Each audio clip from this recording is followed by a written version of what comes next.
ہماری مسیح میں حیثیت۔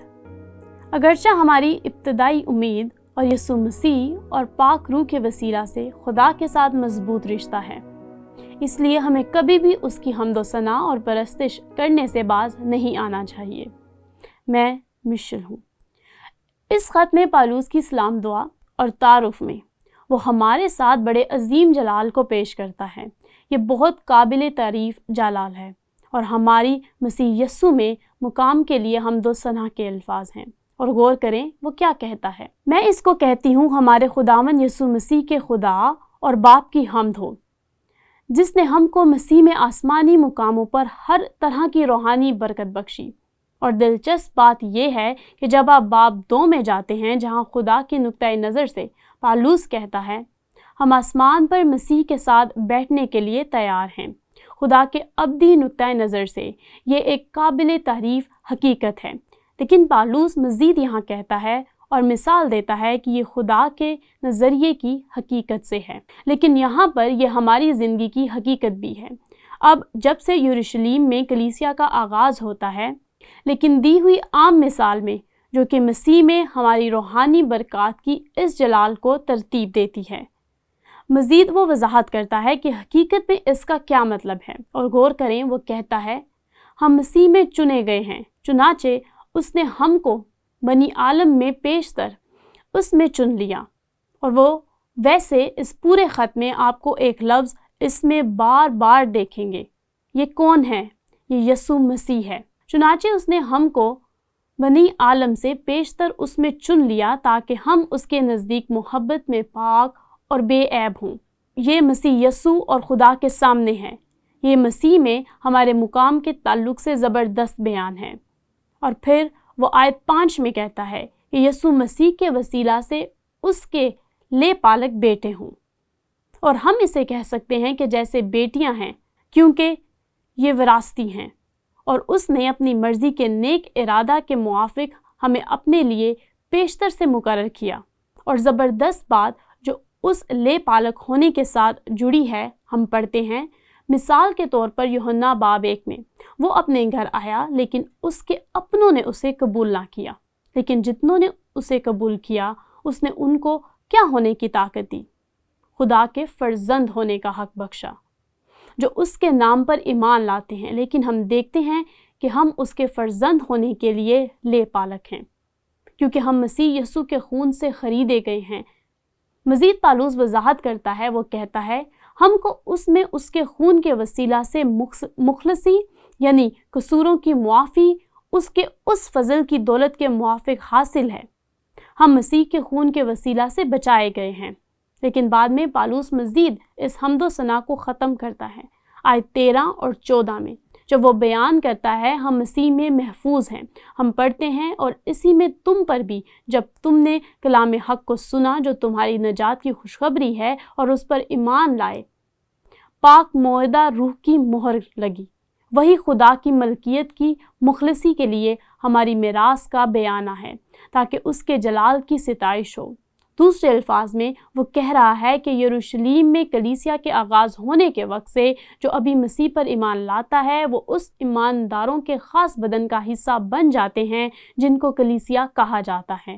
یہ سچائی ہے۔ یہ سچائیاں ہماری مسیح میں محفوظ ہونے کے تعلق سے ہیں۔ ہمارا مسیح میں مقام اس وقت تک قائم ہے جب تک کلیسیا آسمان پر اٹھائی نہیں لی جاتی، جس کو ہم مسیح یسوع سے کلیسیا کا اٹھا لیا جانا کہتے ہیں، جب وہ مسیح یسوع میں اپنی کلیسیا کو برے کی ضیافت میں اٹھانے کے لیے آئے گا۔ اور اس لیے ہمارے پاس یہاں پر ایک زبردست حمد و ثنا ہے۔ اور دوبارہ آپ ان سچائیوں کا بیان عالمگیر کلیسیا میں دیکھ سکتے ہیں۔ وہ یقیناً اس کا اطلاق ماضی کے وسیلہ سے مقامی کلیسیا پر کرتا ہے، مگر عالمگیر کلیسیا، اس لیے آپ کے پاس یہ عظیم جلال موجود ہے۔ لیکن آپ جانتے ہیں یہ ایک دوسرے ناقابل بیان بھید کا تعارف پیش کرتا ہے، اور عام طور پر وہ یہ ہے کیسے آپ ایمان لانے کی آزاد مرضی میں صلح کرتے ہیں اور پھر بھی خدا کے چناؤ کے عمل کے ساتھ صلح کرتے ہیں۔ میری خواہش ہو سکتی تھی کہ میں اس کی وضاحت کر سکتی، مگر میں نہیں کر سکتی، کیونکہ ہم ہمیشہ اس کی تلاش میں کوشش کرتے رہیں گے یا سیکھنے کے لیے مجھے کہنا چاہیے یہ بہت اچھا طریقہ ہے، یا یہ کہنا کہ یسوع کے قدموں میں، کیونکہ انجیل پوری دنیا کے لیے ہے۔ یہاں پر بہت واضح بیان ہے، کیونکہ خدا نے دنیا سے ایسی محبت رکھی۔ اور میں کہوں گی کہ یہ ہر اس انسان کے لیے ہے جو ہمیشہ زندہ رہے گا، کیونکہ خدا نے دنیا سے ایسی محبت رکھی کہ اس نے اپنا اکلوتا بیٹا بخش دیا، تاکہ جو کوئی اس پر ایمان لائے ہلاک نہ ہو بلکہ ہمیشہ کی زندگی پائے۔ انجیل سب کے لیے ہے۔ رومیو باب 10 آیت 13 میں، کیونکہ جو کوئی خداوند کا نام لے گا نجات پائے گا، سب کے لیے ہے۔ اور پھر پطرس مسیح کی آمد کے بارے میں بیان کرتا ہے، وہ کہتا ہے خداوند اپنے وعدوں میں دیر نہیں کرتا جیسی دیر بعض لوگ سمجھتے ہیں، بلکہ تمہارے بارے میں تحمل کرتا ہے، اس لیے کہ کسی کی ہلاکت نہیں چاہتا بلکہ یہ چاہتا ہے کہ سب کی توبہ تک نوبت پہنچے۔ نجات کا پیغام پوری کائنات کے لیے ہے، لیکن حقیقت یہ ہے کہ خدا کے نقطۂ نظر سے ہمارے پاس یہ بڑی حمد و ثنا ہے جو ہم نے پڑھی، اور یہ خدا کے ذہن میں ہے۔ ہم پہلے سے ہی آسمانی مقاموں میں اس کے ساتھ بیٹھے ہیں۔ اب یہ کیا ہے؟ ہم اس کو بائبلی اختلاف کہتے ہیں، اور مجھے اس کی وضاحت کرنے کا موقع دیں۔ ہماری انسانیت میں ہم یسوع مسیح کو قبول یا رد کرنے کی اپنی آزادی کو خدا کی حاکمیت اور الہی چناؤ کے ساتھ ہم آہنگ نہیں کر سکتے۔ خدا کے نقطۂ نظر سے دونوں سچے ہیں۔ ہماری انسانی فطرت میں یہ ناقابل بیان ہے، اور یہ دو بڑی حقیقتیں ہیں جن کو ہمارے لیے سمجھنا بہت مشکل ہے، لیکن اس کے باوجود بھی یہ حقیقت ہے۔ لیکن ہماری یقین دہانی کیا ہے، جو ہم اس لحاظ سے رکھتے ہیں جو خدا پالوس کے وسیلہ سے مسیح میں ہمارے مقام کے تعلق سے کیا کہتا ہے؟ اب یہاں پر غور کے لیے ایک سوال ہے۔ جیسے ہم یسوع مسیح میں اپنی برکات کو دیکھتے ہیں، کیوں ہمیں ہر روز خدا کی حمد و ثنا اور شکر گزاری کرنی چاہیے؟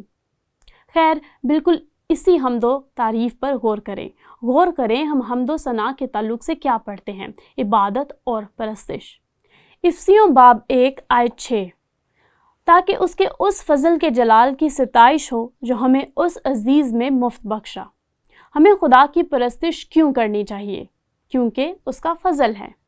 آیت 12 پر اس جلال پر غور کریں، تاکہ ہم جو پہلے سے مسیح کی امید میں تھے اس کے جلال کی ستائش کا باعث ہوں۔ ہمارے پاس مسیح میں امید ہے۔ اور تیسری بات، وہی خدا کی ملکیت کی مخلصی کے لیے ہماری میراث کا بیانہ ہے، تاکہ اس کے جلال کی ستائش ہو۔ آپ غور کریں، یہاں پر اس حمد و ثنا پر ہماری توجہ پرستش پر ہے، اور جب آپ اس متن پر غور کرتے ہیں تو آپ کیا دیکھتے ہیں؟ 3 نکات ہیں۔ خدا باپ نے ہمیں چنا ہے، بیٹے نے ہمیں نجات دی ہے، اور پاک روح کی ہم پر مہر ہوئی ہے، نجات کے دن تک مہر ہو گئی ہے۔ ہمیں کیوں خدا کی پرستش اور شکر گزاری نہیں کرنی چاہیے؟ جب میں اس متن پر غور و خوض کر رہی تھی، میں نے ایک چھوٹے سے گیت کے کورس کے بارے میں خیال کیا جو میں نے بہت مرتبہ گایا، اور میرے خیال میں مصنف بھی اس کے بارے میں سوچتا ہوگا جب وہ یہ الفاظ لکھتا ہوگا: باپ، میں آپ سے پیار کرتا ہوں، آپ کے سامنے اپنی جان پیش کرتا ہوں۔ میں آپ سے کیسے پیار کرتا ہوں یسوع؟ میں آپ سے پیار کرتا ہوں، آپ کے سامنے اپنی زندگی رکھ دیتا ہوں۔ میں آپ سے کیسے پیار کرتا ہوں؟ روح، میں آپ سے پیار کرتا ہوں، آپ کے سامنے اپنی جان رکھوں۔ میں آپ سے کیسے پیار کرتا ہوں؟